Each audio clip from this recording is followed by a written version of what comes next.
Tad kārtējā video reportāža. 1. maijs, darba svētki. Visu Latviju atpūšās. Mēs te mazliet pastrādājām. Un Grabuļa šīs dienas veikums, redz, ko apskatāms. Smiļģu un vēl tālāk sekos bārs, bet pagaidām ir pirmā daļa. Tagad ieskatāmies cītīgi un ievērojam vienu lietu, ka mums ir sanācis alīģi vai smiļģu. Smiļģu. Atstarpi bišķiņi, bet nevarētu tā teikt. Drīzāk, zin kā ir, kad I un L ir pa tuvu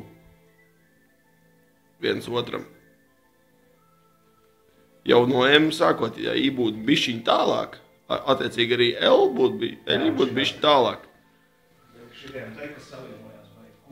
Jā, ka viņi tie I un L ir tādi slaidie burti, tāpēc tā arī sanāca.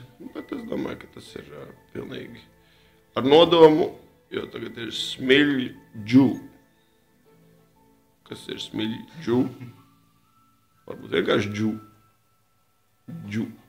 Džu, kāpēc džu? Džuks. Džu. Smiļģu.